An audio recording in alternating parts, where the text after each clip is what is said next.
Hey guys, we're back. What's this? Large overlapping something. I guess that's tape. Something happened while we weren't. Further Kafai. Like most troll bouncers, the man is knotted with muscle, but absent of the myriad scars that come with age or indiscretion. His only blemishes are the bony skin growths common to his kind and a single deep scar across his neck and collarbone. You watch yourself in here, or else we check your aerodynamics. Why do I have to act like I don't know? I mean, I get what he said. Why do I have to act? What do you mean? Anyone causes trouble, I see how far I can throw them. No fighting, no killing, no sex trade. Fair enough. Got a kitty.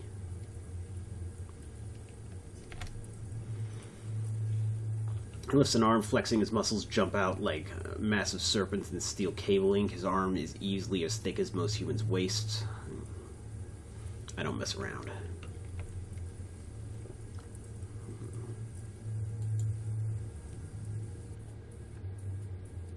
I probably won't try and dally too much in here. I'll try to... These are all kafais.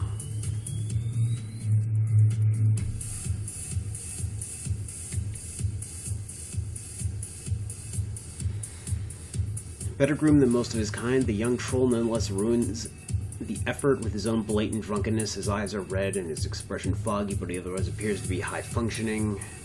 Have a drink, friend. Have two. There may be something else to chase it at. Right. I think you may have drunk it all. Why shouldn't I? It is my right, okay? I'm a prince of Club 88, chosen, you might say. Part of a family that owns this place. You are a shrewd one, friend. I'm the heir apparent, and my birthright to peddle chems to every sniffer that passes through our gates. What do you say? Need something to pick you up or bring you down? Let's see what you have.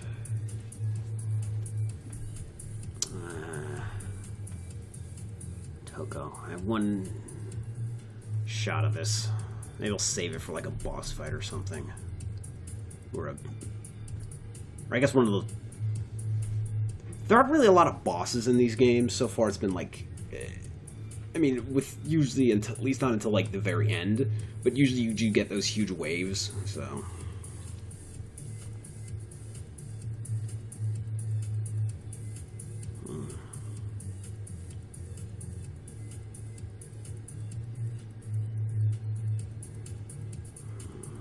Hyper.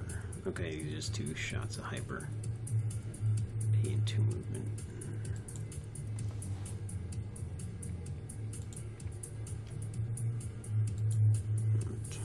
What do I have to sell? I don't have... Yeah, nothing I want to save. Alright, Henry Kafai. Are you the father? Yes. There's only one way to describe the troll haunting the back of Club 88. Weathered, it is as if the man had been carved from granite and then battered by the crash of waves and salty winds over the course of decades. Welcome to Club 88. No killing, no fighting, no sex trade. Alright. Makes them. I'm Schick. I can respect that. I'm Schick. I'm Henry Kafai. I suppose I own this place. You suppose. If you're looking for guns, speak to my wife. If you're looking for farmers, speak to my son Calum. And if you're looking for trouble, you'll be seeing my son Frederick briefly. Alright. And what would I speak to you about? Nothing. I just steer the ship. What ship? It was always a ship. Your next captain.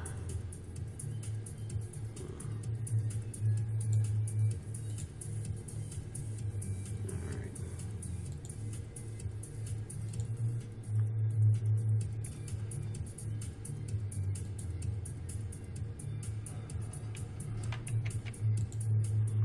Pretty relatively small club. I guess this is the this isn't really the nice part of town, so.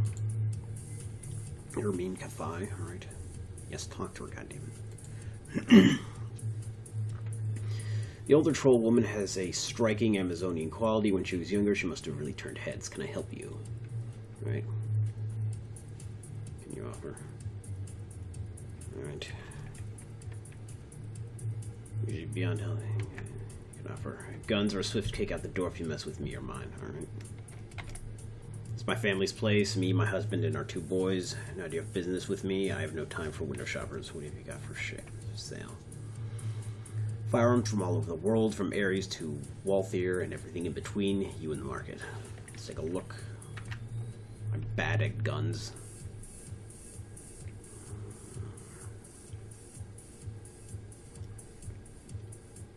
Combat.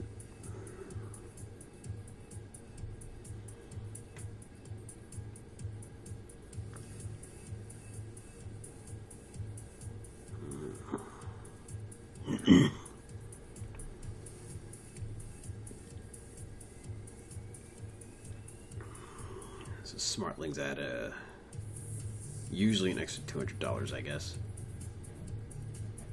I won't make the mistake I made the first game and buy this.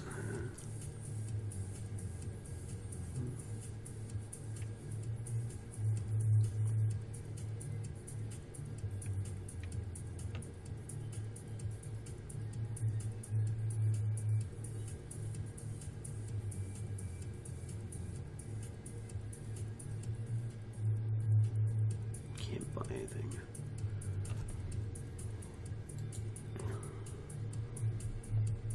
What can you tell me about Haoi? There's only one thing you need to know. The corporations do not rule Haoi. Sure enough. We're under kindly Chang's umbrella, and her Yellow Lotus soldiers protect the docks and maintain the peace, but we're not Triad members, and they don't own us. Haoi is a crossroads where goods change hands and deals are made. Kindly makes the market, but we the families make it happen. Ermine speaks with the pride of a woman who bows politely to great powers but never prostrates herself before them. Families rebuilt this place when it was left to rot, strong families like mine, and we protect our own. Outsiders and corps know that tangling with Haoi is more trouble than we are worth. The Triads know it is better to work with us than against us. Now you know these things as well, and you would do well to remember them. Right. Leave you be. Very well. Was there something else? Oh, goodbye. Alright.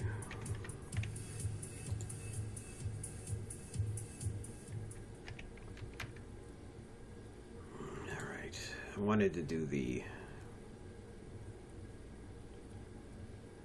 Go to Whampoa and do the serial killer first.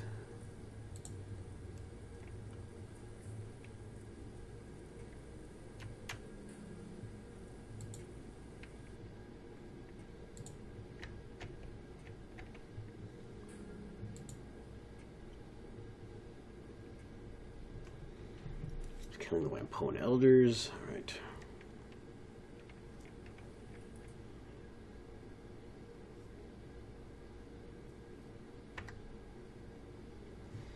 In addition to your team, your fixer has access to a small network of mercenaries in the Kowloon area. These runners appear before your core team on the runner selection screen and can be hired on mission-to-mission basis. As you complete missions, both your team members and the available mercenaries will periodically gain access to new equipment and abilities. Any new items, spells, weapons, or weapon abilities that a runner gains will automatically be available for use the next time you take them on a mission, okay?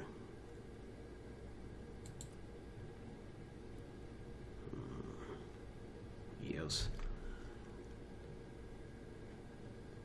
Mercenary drone rigger. I don't have the money, but...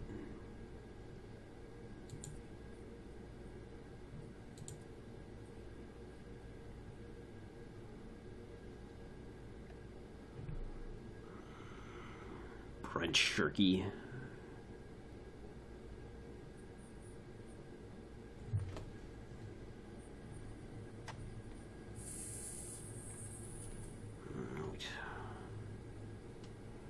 X-Flow, Elf Mercenary, Physical Magician, Spellcasting.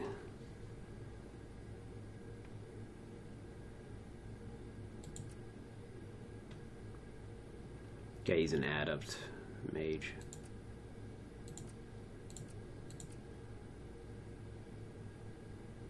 Killuminati Alabrad. Coyote Shaman with a penchant for shotguns and getting into trouble.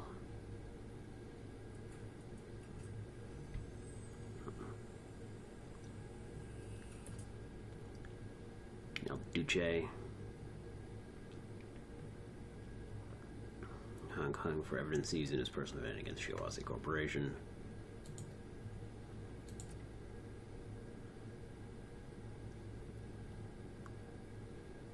Alright, I can't pay anybody. I'll definitely bring Racter.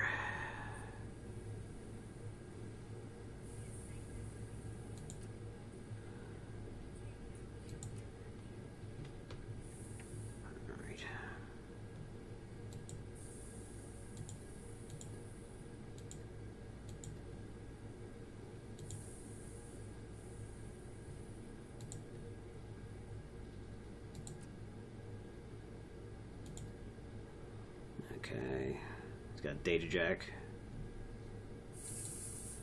Has technology Cyberleg.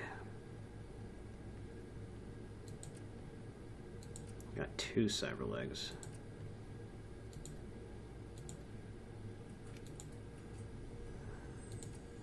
And somehow 5 Essence.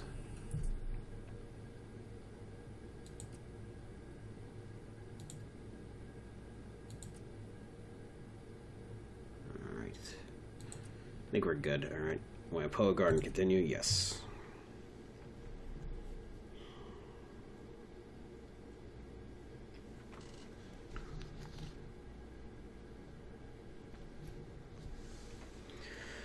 Wampoa Garden, a carnival of chrome and neon, rife with every manner of technology and artifice one can imagine. The entire area has the feel of a night market, save that chips are sold in lieu of steamed buns and vendors hawk the latest drones rather than folk art. Something stalks these streets, hiding just out of sight. It stalks the Wampoan elders, the leaders of the band of tech-savvy squatters that have claimed this neighborhood as their own. The streets smell of ozone and fear, and those Wampoans you pass in the MTR station have a haunted, furtive look in their eye. While the killers struck only at the elders thus far, it may only be a matter of time before ordinary residents are menaced as well.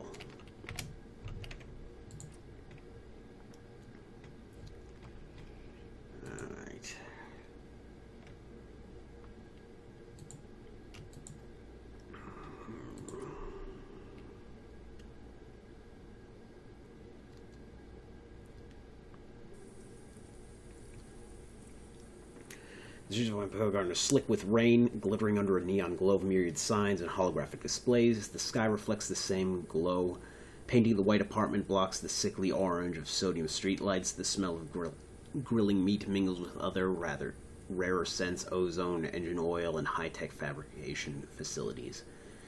Despite the hour, there are plenty of people out and about. You can hear the calls of street vendors in touts urging people into their stores.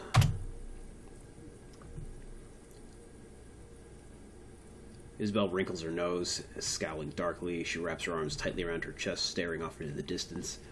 Is there a word for feeling nostalgic for a place you can't wait to leave again? I don't miss this place, but I miss the feelings I had when I lived here.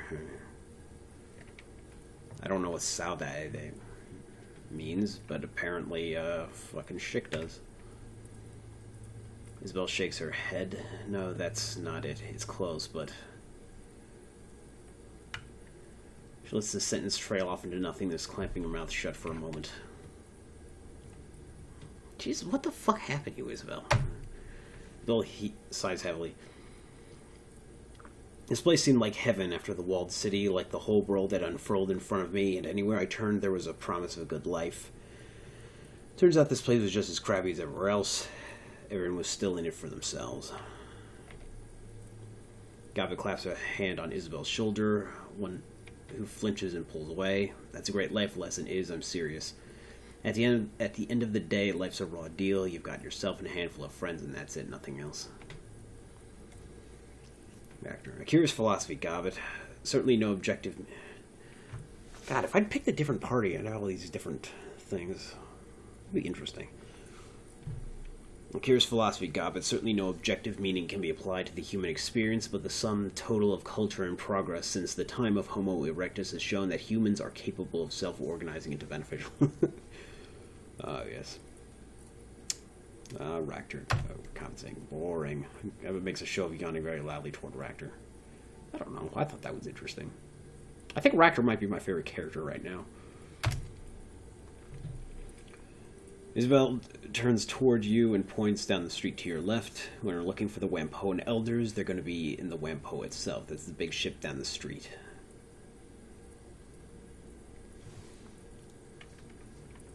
It's the mall shaped like a boat, right? Isabel nods, lips pursed. That's the one. Somebody thought it would be clever to make a uniquely shaped mall. I wonder if that's what the guy meant. He said there's always a ship. I wonder if he used to work there. Or we used to run it. Interesting. I mean, to be fair, a uniquely shaped mall is memorable. I can't walk back here. Okay. I guess there's gotta be borders somewhere.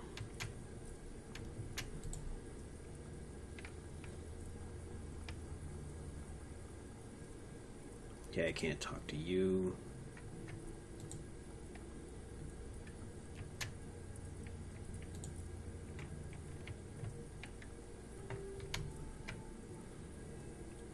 The Wampoa.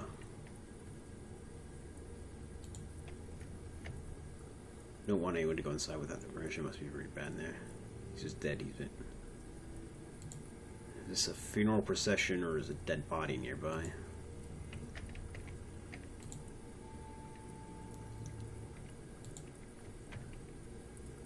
Don't feel safe here anymore. All right.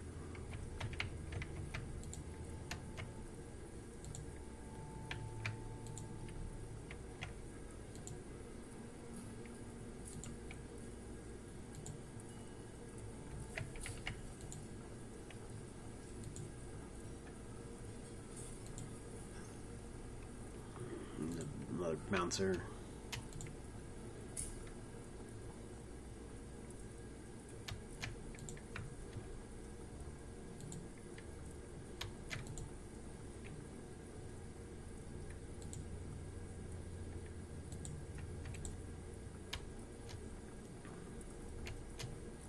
Lots of people. I can't talk to any of them.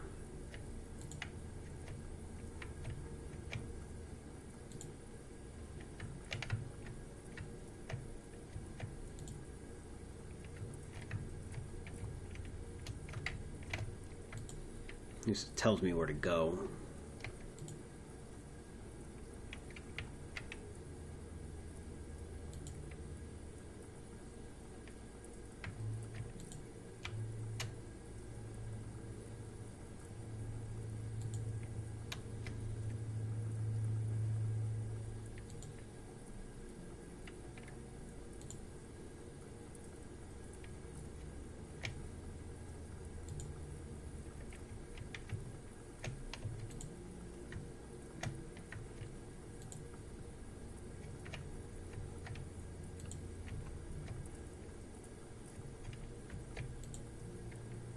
I guess there isn't anywhere else to see.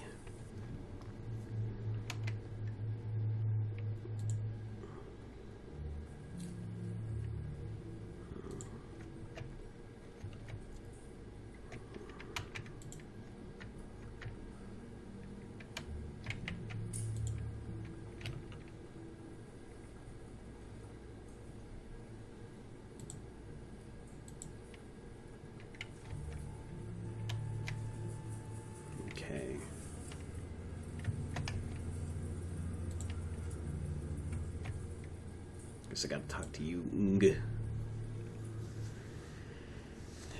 This orc woman is festooned with small circuits, tiny TRID screens and speakers. The TRID screens display snippets of TRID broadcasts from every corner of the world. The tiny speakers play counterpoint with a susurrus of voices speaking Sparethial, Punjabi, Kazakh, and other languages. Her expression is haggard, and she fidgets with her fingers as you approach.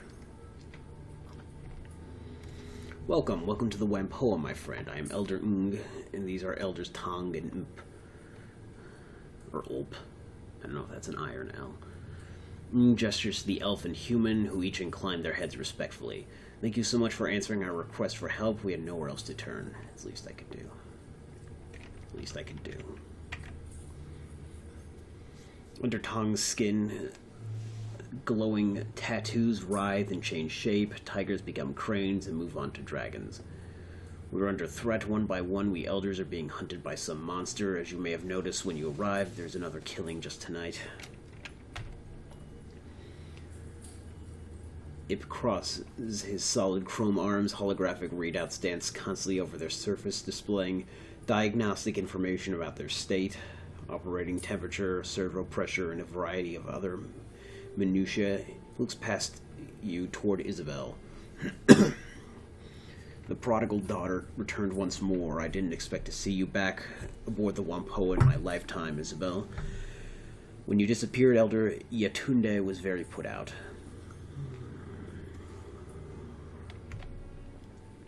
I'm glad you're still alive. When you chose to walk your own path, I was disappointed, but I still understood why you had to leave. Ip pauses, tasting the air as he chooses his next words with care. I hope my lessons have helped you prosper. I didn't expect to be back either. Work takes you places, though. Isabel shrugs. A moment later, she places a hand on her pistol, eyes trained on the Ip's shoes. I don't cart this around for fun, Ip. Lessons kept me alive. Isabel blinks several... Yatunda died. But Yatunda died. Isabel blinks several times, and then looks up at Ng, her expression clouded. Where's Yatunda anyway? I expected her to be here. Ng shakes her head sadly. She reaches out a hand toward Isabel, who shrinks away from it. She's dead, so are Gan and Nakamura, and Tong was killed just tonight. So much blood, you have to stop this from continuing. I wonder if one of the elders is behind it. You know, it's like a power grab.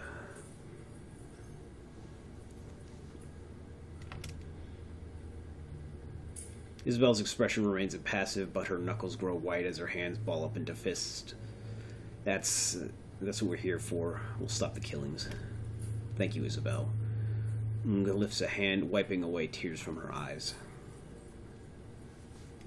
What can you tell me about the murders? Elder Ip. They started 2 weeks ago. The first to go was gone. We found him in his apartment, eviscerated. Ng swallows, grimacing at the painful memory. He'd been torn apart, his head had been ripped completely off, and most of his skin flayed away. There was so much blood it took us a week to clean out his apartment. Tang nods, running his palm over his forehead. The rest have been the same, always at night, always dismembered. Each scene is like a nightmare. Every time nobody has seen anything, it's like a ghost. What happened to Tong? The same thing that happened to the rest of the victims, evisceration and dismemberment. We've sent a guard to keep people out of his shop, but he'll let you in. And did he die? Sometime early tonight, he locked up his shop, but Ip stopped by to ask him about some skill chips he had. The door was unlocked and inside. Ip asked him. Ng lifts her hands helplessly. She opens her mouth, but no words come out.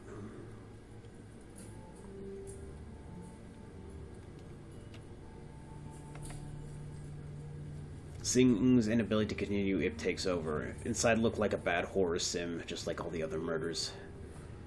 It had to have happened after sundown because I saw his shop was open when I was on my way to get some noodles for dinner. There's no comps. There's no jurisdiction here, or they don't want to accept them in. It's not technically part of Hong Kong, or it's all... Why didn't you call the police? Elder Tang. The Hong Kong police... Tong. I don't know. There's another guy named Tong. I'm bad with Chinese. I have literally no experience with the Chinese. The Hong Kong police force is welcome here. They've tried to force us out several times before, or come hunting for someone to pin a crime on. We do a lot of favors for local gangs of triads, handle their matrix security, fix up their gear, and make sure they have access to the Hong Kong Shadowlands hub. We're too valuable a resource for them to lose, so they protect us when the HKPF or anyone else decides we're an easy target. They handle our physical security, and we make sure to send the message via the Matrix. Last time the HKPF made trouble, we started airing the assistant chief's dirty laundry over the TRID. They got the picture and backed off. Have we made any enemies lately? He shrugs helplessly. Not that I can think of. We keep to ourselves. We buy and sell technology. We're not mercenaries or criminals. We're merchants and deckers. And even if someone was cheated in a deal, this kind of response is unthinkable. Whatever did this, it wasn't human. The violence and savagery, it's a monster, whatever it is. I believe many humans are monsters too. Just because it's horrible doesn't mean it's supernatural. What do the Wampone elders do? Isabel snorts derisively. They make the rules and kick people out who don't obey them. They're a bunch of petty tyrants, that's what. Oh damn. You're being unfair, Isabel. Our laws are for the good of the community. Tang turns to address you. We keep the Wampoa and its residents safe. We review trade agreements with outsiders to see if they're good for the community. We provide a guiding vision like a town council. I can respect that. I'm glad you understand. The community is fragile, and the authorities bear us a lot of ill will. A single misstep could spell our end. I am the invoker of sprites. I commune with the spirits of machines, ask them for blessings, and pass those blessings on to the people here. I heal the sick and ensure the feng shui of our inhabitants is as good as it can be, given our confines. Okay, so they're otaku, I guess. She's a shaman, that's all. She's just got some kooky spin on it. Claims her totem is some kind of all-encompassing machine god that lives in circuitry. Still pats her deck looking at ancient gods and ancestors are one thing. My deck, it's mine. I built it. The only spirits it's got in it are the ESPs I load it up with.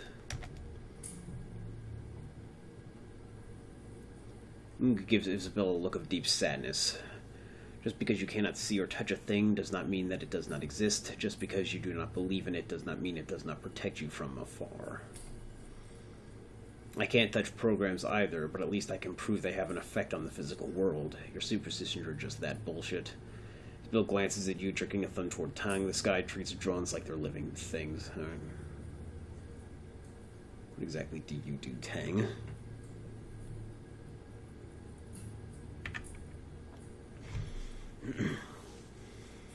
Tang extends his arms, palms up, as you watch. The tattoos therein shift into complex mathematical formula.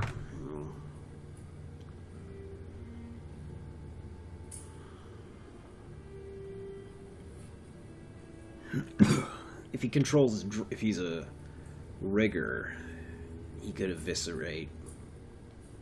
I guess a drone could probably cut somebody up like that.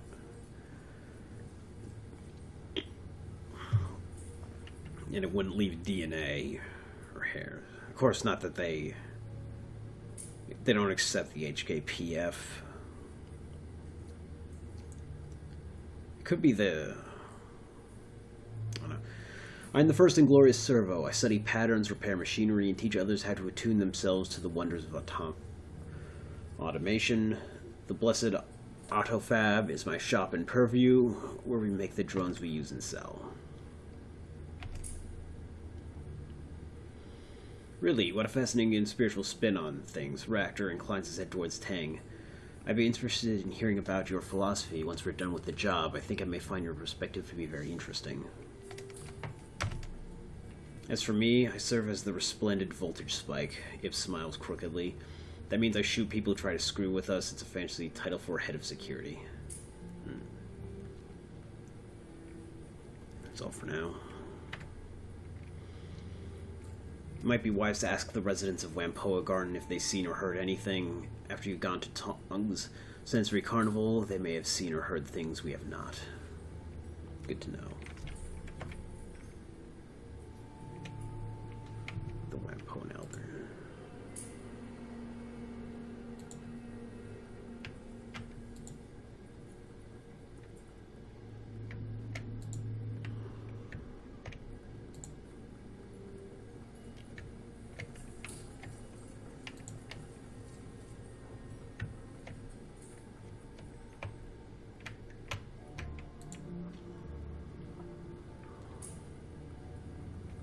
Guess there's nobody to talk to in here.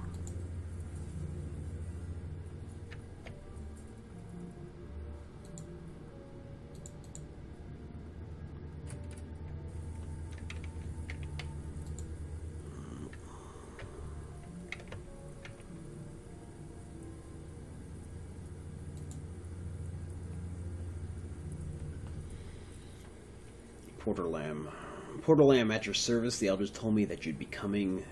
They tell you what happened to Tong. Just the basics. Well, nothing's basic about this. I've seen people shot, stabbed, beaten to death. Hell, I've even seen a corpse that was so dry and desiccated I could have sworn a vampire got to it. None of that's got anything on this. Brace yourself and go in. Alright.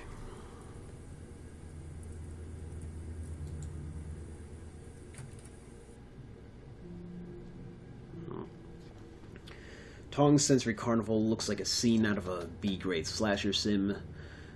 The cloying scent of incense hangs thick and pungent in the air, emanating from the small shrine in the corner of the shop. Unfortunately, it does nothing to cover up the reek of death and clotted blood. Despite the ragged remnants of Elder Tong littering the floor, the rest of the shop appears to be in good order, at least at first glance. Nothing is broken, tipped over, or otherwise ransacked. Maybe a spirit? As you're about to step further into the room, you glance at the ceiling and walls. The blood from Tong's body isn't just confined to where his remains lie. Drying blood is spread about the walls and ceiling as well. I think Racter would be a good detective. He just seems intelligent in general.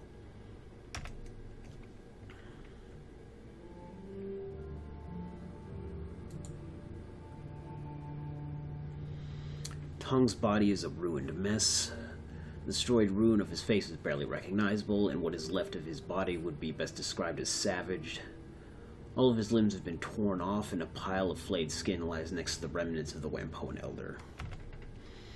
The Wampone's clothing has all been reduced to rags and tissue by cuts and tears apparently sustained during the flaying.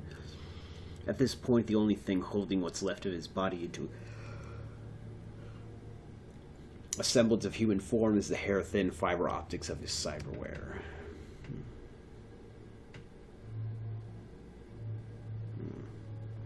Active. Hardwired, maybe. Or maybe this is a technomancy thing, and Ung is responsible. She fucked up the cyberware or something. I don't know. This cyberware. Gabe puts a hand over her mouth, speaking in an uncharacteristically serious tone. Sweet heavens, Chick, I haven't seen anything like that since Auntie Wong tried to smash some cred sticks in a devil rat's nest. It takes a lot to turn my stomach, but we sure have a winner today. This is seriously messed up. I don't know, shitting. The body. Curious, the removal of the skin speaks to a deliberate pathology, some manner of serial killer, but the severed limbs seem much more savage. You have to be very strong to tear those off. Racter gestures at the body impassively.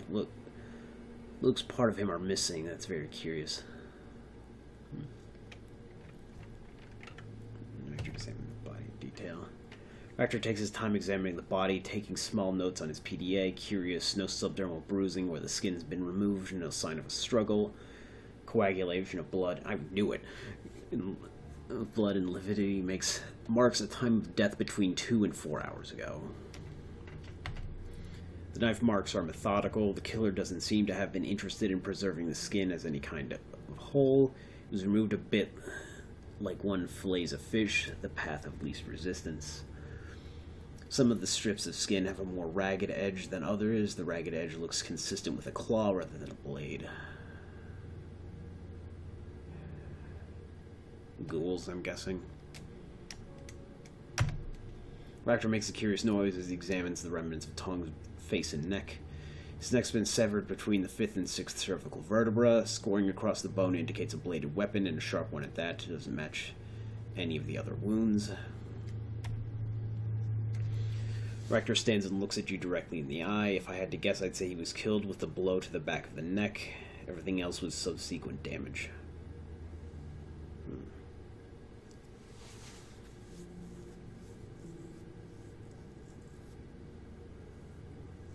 You think the attack was meant to subdue him? Honestly, I have no idea. Perhaps whatever did the rest of the damage was secondary. An action of opportunity or the like. Without further information, I'm not comfortable guessing. Have Gavita sensed the body?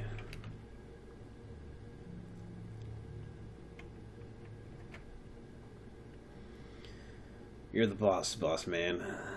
You're the boss, man. This is gonna... Okay, man, this is gonna be unpleasant. Gavita closes her eyes, taking a deep breath. After a moment, she opens them again and makes a strange grunting noise.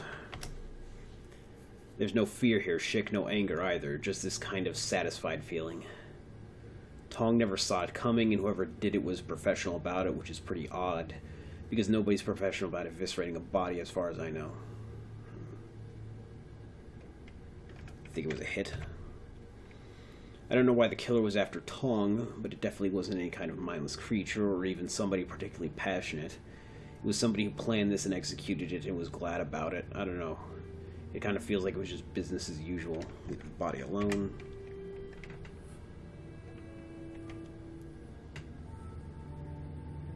What's this? Bloody wall.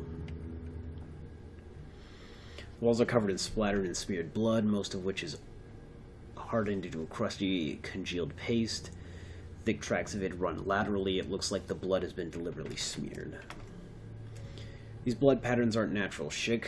The smearing here wasn't done by Tong. There's too much blood. The killer must have spread the blood across the walls deliberately. Why the hell would they do that? Perhaps they're like many serial killers. They see their actions as a ritual or as a work of art, and the victim's body was the medium in which they were working. Or maybe they're just crazy. Man, I've seen a lot of crazy people in my life, but I've never seen anybody crazy enough to think they were going to make the Mona Lisa out of somebody's teeth and guts. I think the heavens for that too.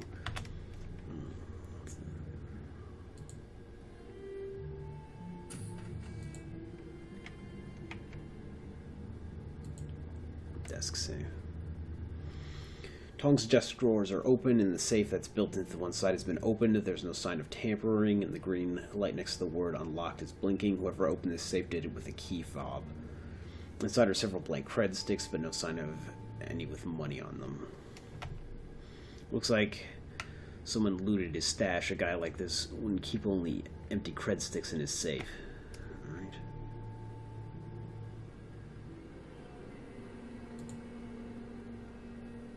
Tong's bathroom is immaculate, and the drains are tiny. Whoever killed him didn't exit through here.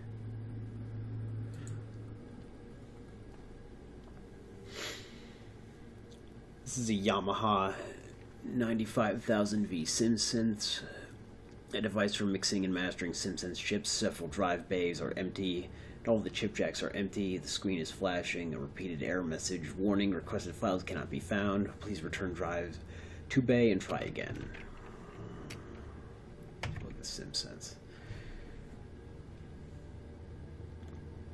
Isabel rattles out some commands on the SimSynth's keyboard, stepping away after a few seconds with a look of satisfaction on her face. There, I've put the drive warning on suspend. It's in a diagnostic mode only, though. Maybe we'll learn something, maybe not. Yamaha SimOS 5.23, system diagnostics check, memory okay, drive error, assist bus okay. Beginning core dump, please wait.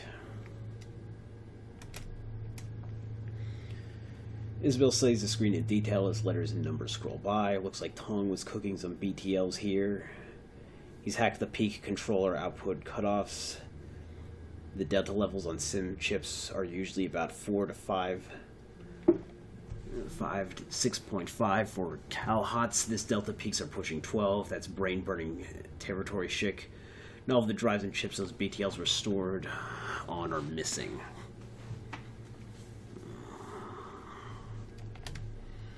I never liked Tong, but it wasn't because he was a bad guy. I just didn't like any of the elders. But if he was cooking chips at Delta 12, maybe he burned somebody he shouldn't have. Maybe they flipped their lid and came after him, or a relative did. Isabel gives you a serious look, tipping her head at the synth. The metahuman brain can't handle this kind of output. It'll shut down after a few of these.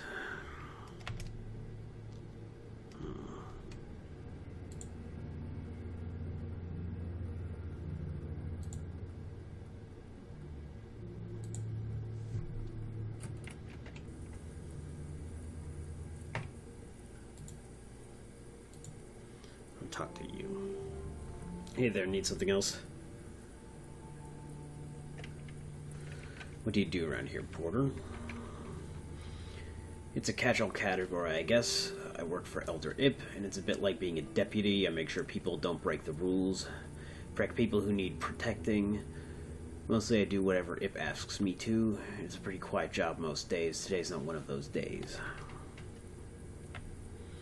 I also handle a lot of maintenance. I don't actually do the repairs, but I've got most of the keys. It makes it easy to ensure only authorized people get into sensitive places.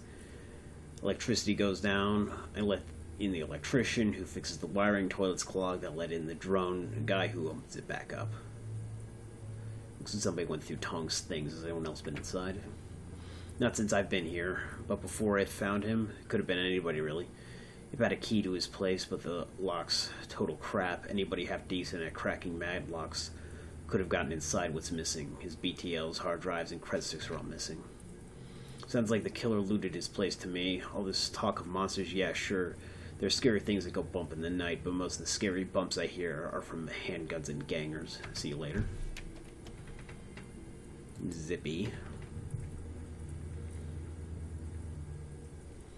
This orc is busily snacking on a steamed bun. As you approach, he wipes off one of his hands and sticks it out towards you.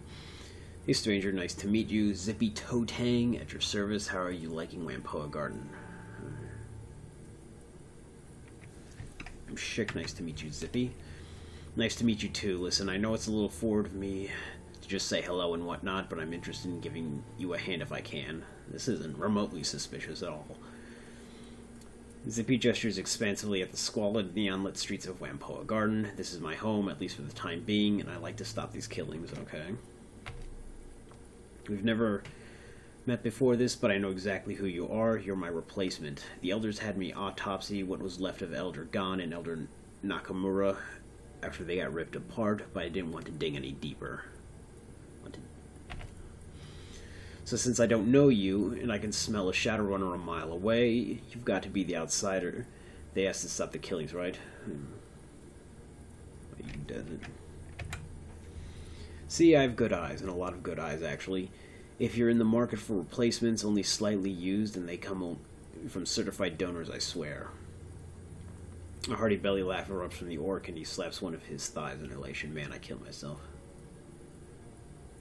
You're a stand-up comedian. You're funny. With jokes like that, are you kidding me? I'm one of the only trained surgeons around here. I keep the other Whampoans healthy. Gotta practice down the road. Blind Shen's a pretty good cyber doc, but he's basically an implant specialist and that's it. How'd you end up here? I did my residency back in the UCAS. Could have become a real MD too if things hadn't gone south for unrelated reasons. Zippy opens his coat, revealing a cyber deck. He pats it proudly. I also deck a little, but I'm better at slicing skin than I see. Whampoa Garden seemed a good fit for me.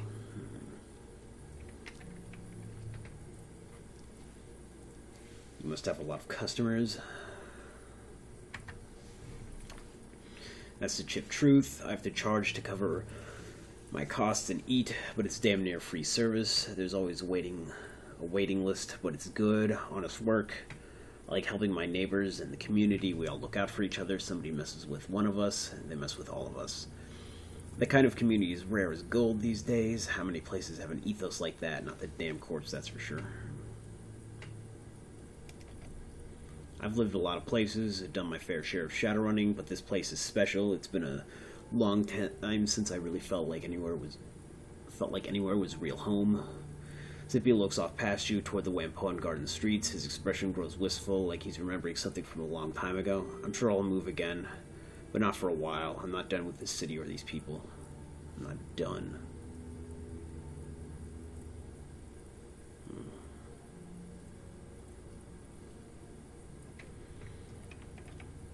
Is it fairly peaceful around here? For the most part, other than these killings, we don't have much by way of problems. We do information security for the triads, and that makes us fairly impervious to anyone who wants to start trouble. Anyone starts something, we hit them in the matrix, while our triad friends hit them in meat space.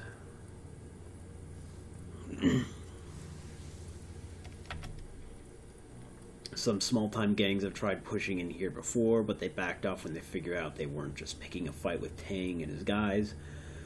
But we're both the Red Dragon and Yellow Lotus. They got the message real quick, what was left of them anyway. Let me ask you about Wampoa Garden. Sure thing, what do you want to know? What are your thoughts on the murders? There's a sharp intake of breath as Zippy shakes his head. Pretty gruesome business. Gan died from a broken neck. Looked like someone had wrenched it around, and his arms and legs were cut off. Some skin flayed away too. Nakamura had his throat ripped out by someone with pretty sharp teeth. At first I thought it was a devil rat, but the teeth marks were all from something with a humanoid jaw. It's a ghoul. It didn't look at Yatunda. From what I saw at a distance, it was the same story. Didn't seem much point since I'd seen it twice already. As for Tong, from what Porter told me, it was gone in Nakamura all over again. You take a look at him yet? Zippy shakes his head. Damn, I like Tong. The BTL business is unsavory, but the man had to eat, and his regular sins were great.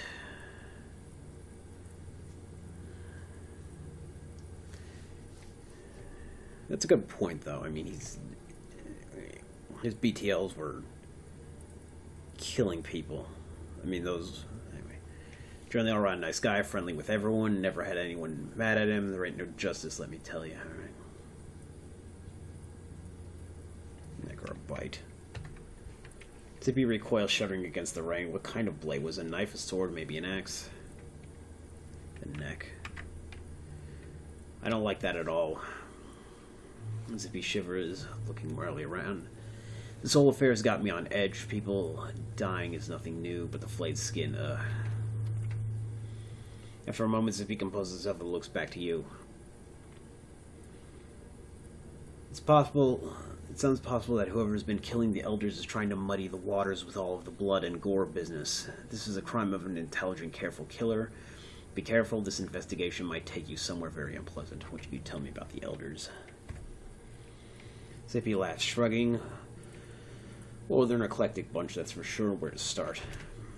Ng's the spiritual leader here. She's the voice of the Wampoans, I guess. A lot of her close friends are really more followers, since she's something of a priest for the machine spirits. Maybe it's a cultural thing for people who grew up here, but it's never called to me. Still, she makes a damn fine pot of tea.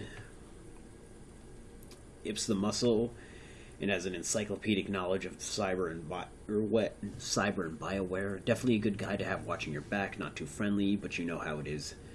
You get a lot of cyber, people start wondering if you'll tear their arms off. Zippy makes a chopping gesture with one hand.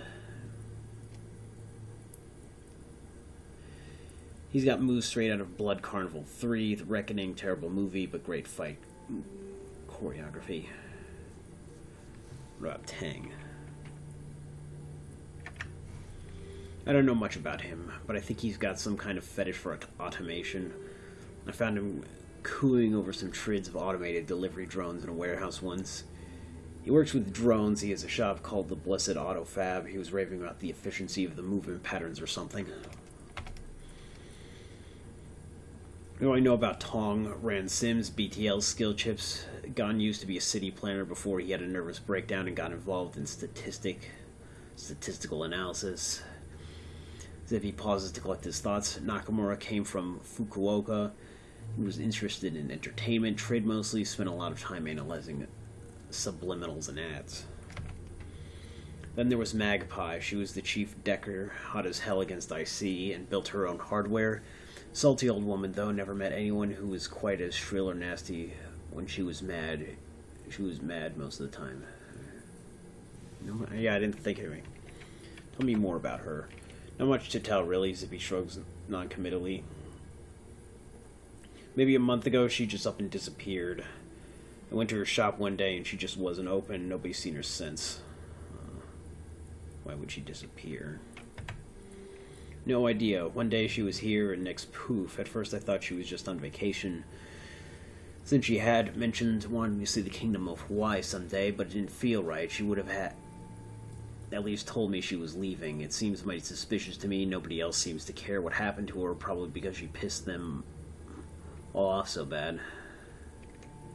Disappeared, don't you think? Of course it's odd. She owed me lunch too, and she was the sort who paid her debts promptly. You might want to check out her shop. It's all locked up, but the elders have a spare key. Couldn't hurt to look around, and even though Magpie was always butting heads with the other elders, they wouldn't have any reason not to let you in. What do you mean they were butting heads? Magpie and the others never saw eye to eye. She was contrary for the sake of it. Most of the rest had a grand vision for what they wanted this neighborhood to become. Magpie just wanted to deck. She was only an elder because they need someone with her matrix chops.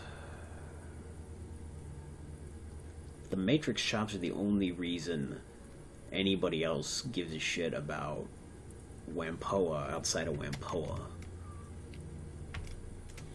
Last big argument was between her, Ip, and Nakamura. It was over something relatively trivial. I think Nakamura wanted to expand the pirate trade business into the Matrix, and she just absolutely refused. Why did she refuse? She said something about not using... You know so much, Zippy. You're so full of useful information. It's almost weird. Not using a valuable bandwidth for the trivial entertainment bullshit. Anyway, I went from there into this rant about how she wasn't going to let Tong expand his drone business any further because it would get too much megacorp attention. They accuse her of blocking them just because she could, which is probably true. Lots of screaming. I mean, blocking them. Everyone needs her matrix skills for their businesses to run properly. There are other deckers, me, Say, or Mo Janebi, but she had the infrastructure. If their project didn't interest her, she wouldn't even give them the time of day. Alright. She's a real hard head about having her time wasted, but she figures if she's not interested in something, it has no value objectively. Kind of a major blind spot, if you ask me. Sounds like she was critical. Yes and no, she was, but then she disappeared. Elder Ip's taken over running the Matrix infrastructure. He's not as good at it as she was, but his experience with drones makes him the best candidate. They wouldn't entrust something like that to anyone who wasn't an elder, so there you go. See you later, Zippy.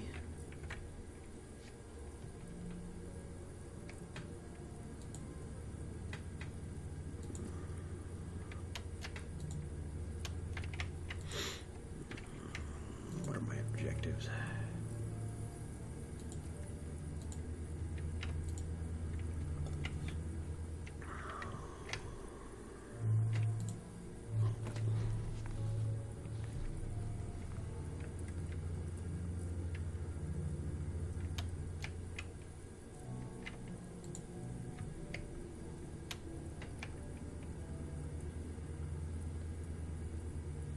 Hey there, need something else? What can you tell me about Elder Magpie? The Whampoan snorts, shrugging his shoulders. That she was a bitch. I've never met anyone as deliberately contrary as her. There's not much to say. Nobody wanted to hang out with Magpie, even though she was the newest elder. She acted high and mighty around everyone. She'd block deals and argue against Nakamura, and just because she could. Sounds like maybe somebody offed.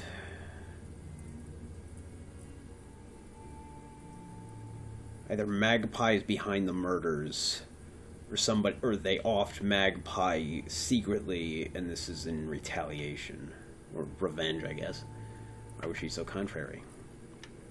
It was just her nature. She loved fights and gossip. Any chance to cut somebody else down, she'd take it. I always figured she had some deep-seated insecurities and covered up by attacking other people. See you later.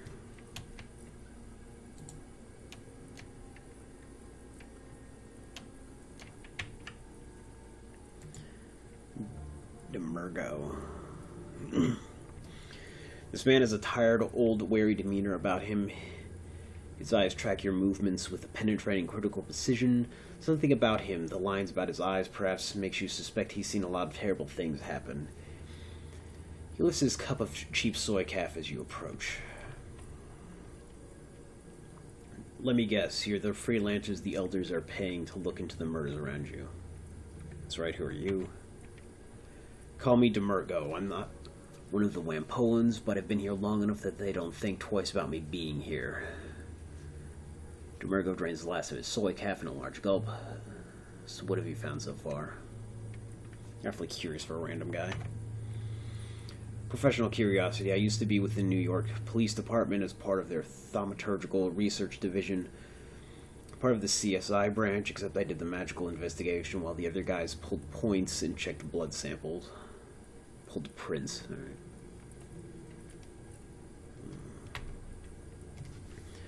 Demergo, you could be fucking helpful, couldn't you? Demergo tosses the soy calf, the cup toward the nearby garbage can. It bounces around the rim and rolls inside. When I hear about shit like this happening, I keep my ear to the ground. Old habits, you know. I'm more cut out for this job than I am. Elder Unga asked me to look into the killings after the first murder. She couldn't afford my fee, though, so I took a pass. It's not just the money, either. Demergo shudders, folding his arms across his chest. You see that stuff day after day, you pay a price, it eats away at you, alright? You know what it's like to feel all that sickness and anger every day? To be asked to pick up a murder weapon and relive somebody's death? Feel it going into your neck, pleading in the voice of a dead woman for a killer to spare you. These days I'd rather interrogate the living, thanks, alright?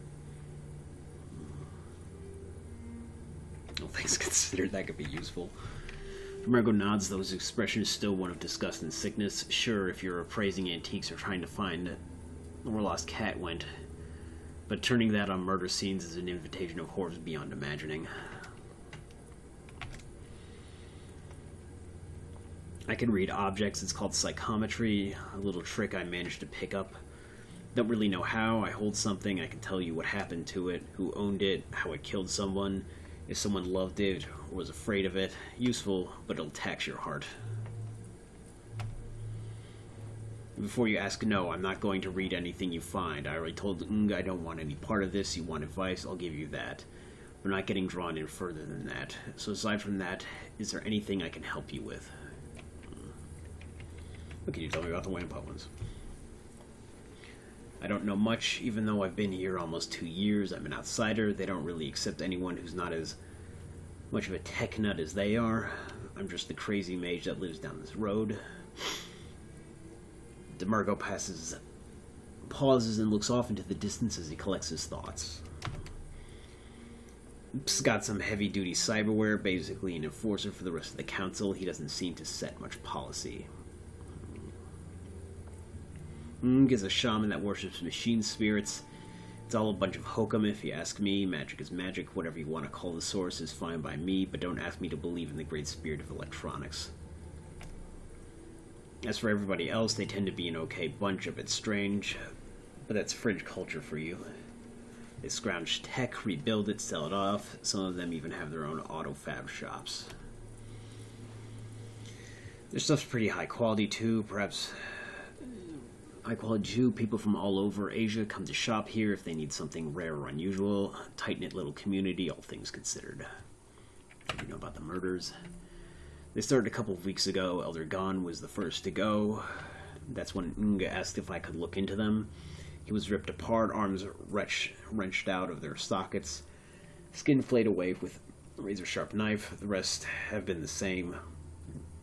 Whatever did it sure didn't care about it being a clean death. Demergo lowers his voice, leaning in toward you so that only you can hear. The funny thing is, the Hong Kong police force was out here a few weeks before that, maybe a month ago tops. I know that doesn't seem like much, but the Wampoans don't usually let the police in here. That by itself is odd enough, but it gets even stranger, alright?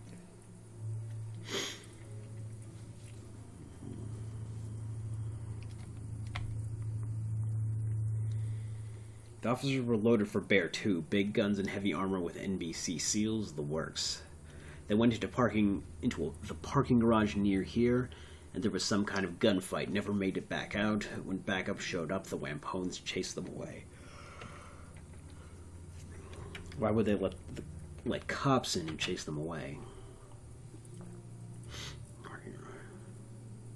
Alright. That's exactly the kind of question you should be asking, that the Elder refused to answer when I ask. Demergo shrugs. Go take a look for yourself if you want. Watch out, though. A gang's taken up residence in there, dealing drugs and BTLs. They call themselves the Red Spear. Not too violent if you don't push them, but be careful what you say. Tong wasn't afraid when he died. He was caught by surprise.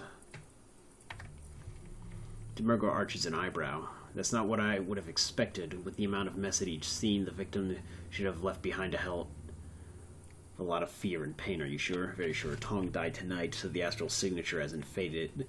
Hasn't had time to fade. There was only a sense of perfunctory accomplishment. And it sounds like it wasn't a crime of passion. A planned attack would have that kind of resonance. In my experience, it's possible the gore show is to throw off anyone looking for the actual reason. Demergo closes his eyes and starts to nod. Yeah, if I wanted to kill someone and get away with it, I'd try and point the finger at some kind of monster. Demergo opens his eyes and smiles a thin, humorless grin. Basic Investigation 101, it's usually the simplest explanation, but don't discount other possibilities. Think the mess wasn't incidental? It's a possibility. Ask yourself this. If the mutilation happened after Tong's death, why would a killer perform that kind of a ritual? I don't know. Why did they perform any kind of ritual, ever? Different criminals have different psychologies. Or some of them want to torture people, some of them want to make body art in the worst possible way.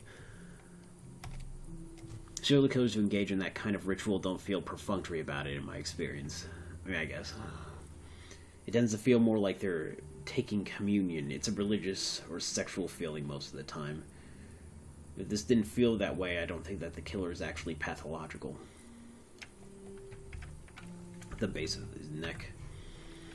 That's a precision attack. Most knife fights end up with a lot of shallow cuts and blood over the victim and attacker alike. If Tong was killed by a single strike, he definitely wouldn't have seen it coming. And you can bet your last Nuyen that whoever killed him is highly skilled with a blade. It says to me that the attack is either a professional hitman or a practiced serial killer. It could be both, too. Assassins don't tend to be the most empathetic people.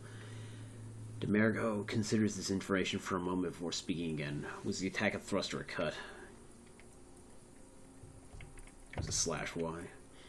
If the wound was a thrust, your attacker was using a knife of some kind. Anything over about 10 inches would be pretty hard to thrust at that kind of angle. The neck's too high for a longer blade. If it's a slash, you're looking at a sword or cleaver attack. Both of those are popular with the triads. They make an awful mess and send a message that they're not to be trifled with. See you later.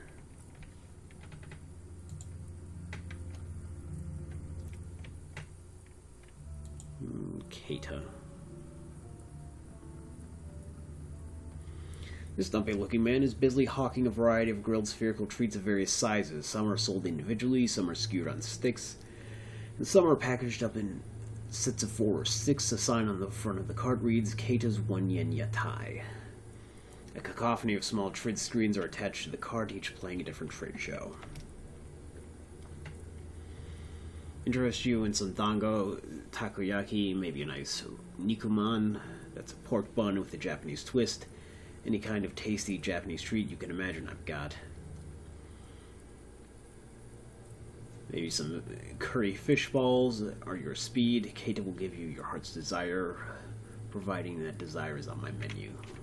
There's a, let me have some dango. Your wish is my command, good ma'am. Keita definitely pulls one of the dango sticks out of the cart and props it into the grill. Small robotic arm Slides out from the cart and begins turning the stick until the balls of rice flour are toasted brown color. Lifting them from the grill, Keita dips the entire stick in a tub of sticky brown sauce before handing it to you.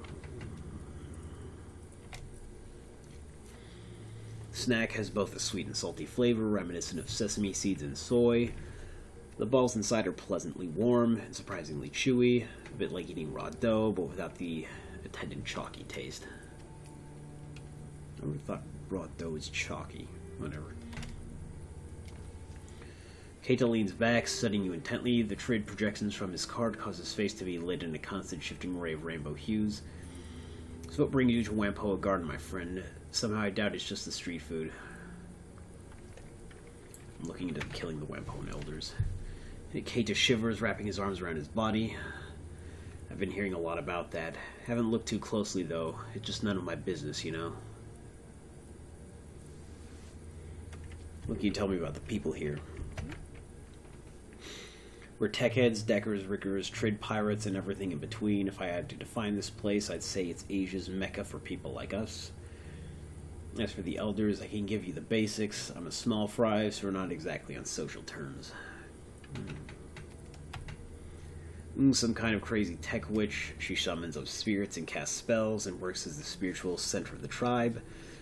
She's a lot craftier than she seems to. She has this mother to everyone act going on, but I've watched her manipulate people into doing all kinds of stuff they wouldn't normally do. They thought it was their idea the whole time. Magically, you mean? Or just manipulatively? No, I don't think so. She's just really good with people. Ip's a killer, addicted to cybernetic implants. He always has to have the newest and freshest gear. The funny thing is, I've never seen him fight. I kind of get the impression he's a coward. He'd rather let one of his buddies handle a problem than do it himself.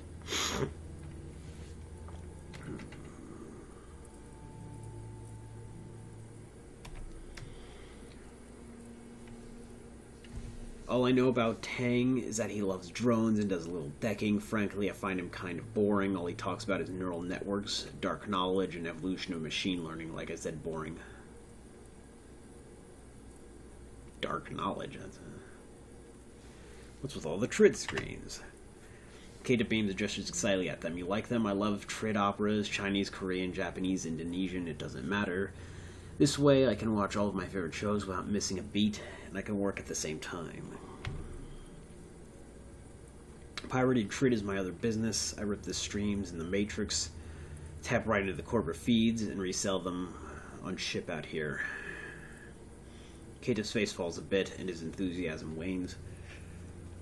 I wish I could pay the bills, but my food cart's a lot better at that. I don't know why, but most of the other Wampoans seem to like sim over Trid.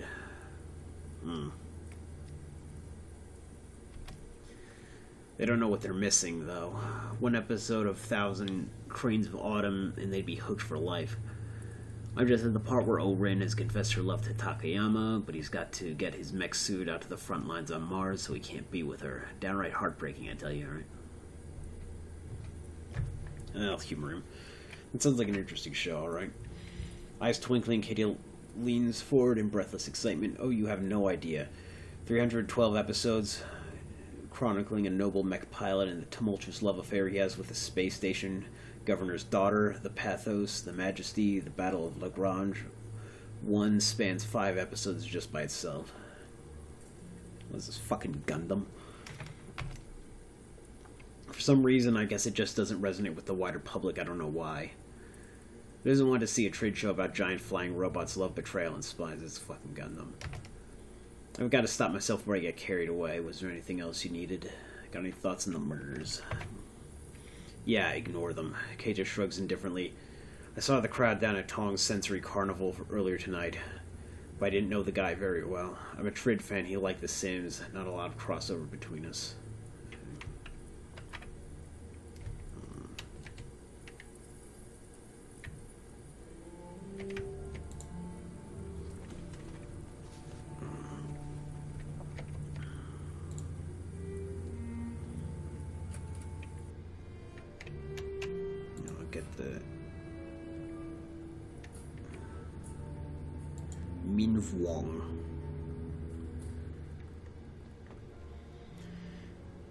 The owner of this shop barely looks from his PDA while greeting you. His tone is one of immense boredom. Welcome to Min Vuong, or Vong, Matrix Materials, aka... What can I get you? Show me what you have for sale. It's decking shit that I'm not gonna have. Yeah.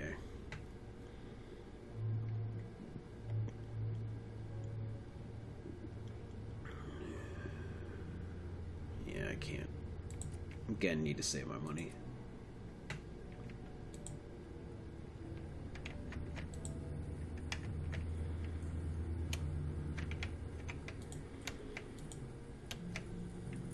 No. Okay, more people I can talk to. Rainbow. This woman sports brilliantly hued hair that shifts colors, scintillating with every passing moment. She is powerfully built, a natural athlete, or someone who works out a great deal. Notably, a large shotgun rests on an arcade cabinet next to her. She affords you a short glance as you approach. When she sparks, you note a peculiar lyrical accent to her voice. Something I can help you with there, friend? You're throwing off me game, and I'm trying to beat my best score. Those cabinets in years. Gowen's mouth twists up into a wry grin. Me neither. Managed to find this one near by accident, but I heard the music and thought, hold on there, Rainbow. You know that tune. After a few moments, Rainbow's game is suddenly over. Her tank obliterated by a barrage of air-to-ground missiles. She hisses her breath in through clenched teeth. Piss on your ma. A right robbery that was. That kind of Irish, I guess. Right then, Rainbow shakes her head, then turns to face you fully. You don't seem like them Wampoans. They're all mite touched, yeah. Maybe you are too, but you don't advertise it like they do. What's your story? What's happening? Oh, that's some nasty work. Body's hacked up, chunks bitten out of them. Make sure you're loaded for something big and ugly, that's for certain. Can't place the accent. Born and raised in Dublin, down on the banks of the Liffey. Spent most of my early life there, working security on sacred spaces, you know, historical sites or underdeveloped land. The Green Movement was big in those days. It was a bit like being a park ranger, but sure didn't it beat some dead-end desk job. Spent a lot of time around County Dublin and Wicklow. I always loved animals, and I found out being a ranger put me in close with them. It was a good time. Making sure the budding new species like the bogies and centaurs didn't upset the ecology of Wicklow National Park much. Also kept the nastier bits like the Eachizge from running amok across populated areas.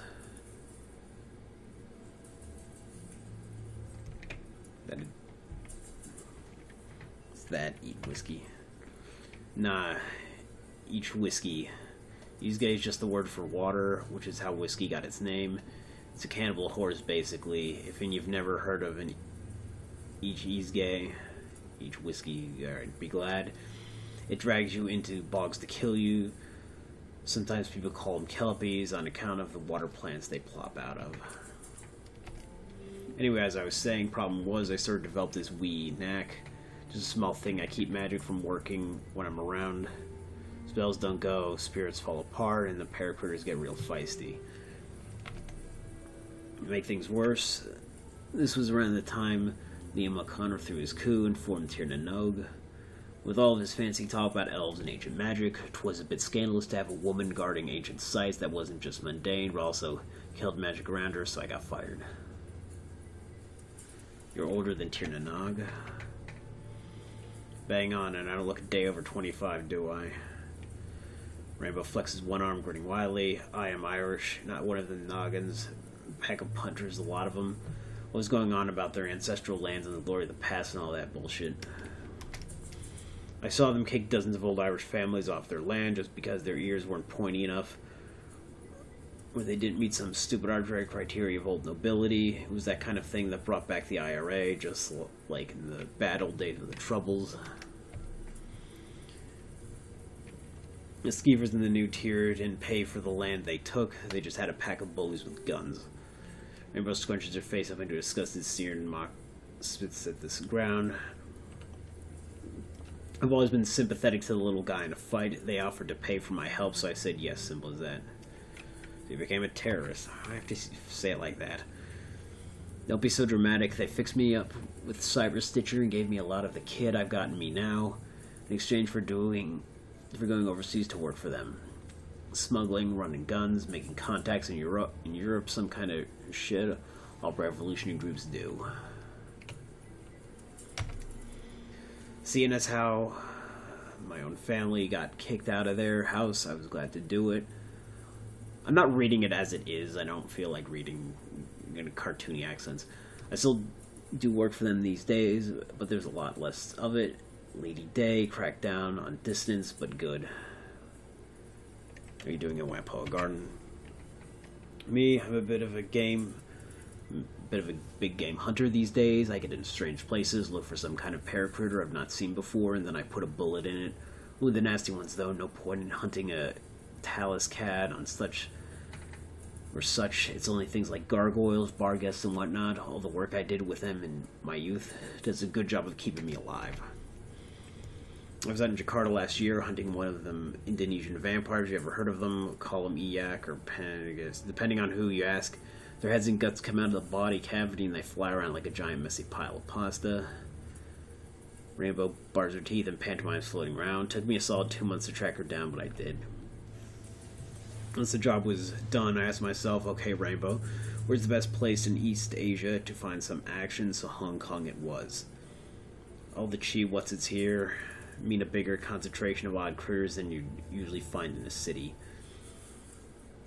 Been spending a lot of time down in the storm drain these days. I heard rumors of a rat king down there, where a mess of devil rats get all tied together into some kind of big awful rat beast. Haven't tracked it down yet, but I figure it's only a matter of time. She passes the barrel of her shotgun affectionately. See you later, Rainbow. Right.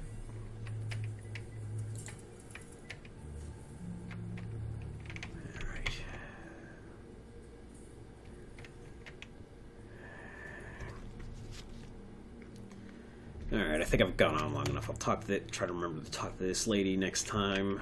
I think this episode's gone on long enough. Alright, till next time.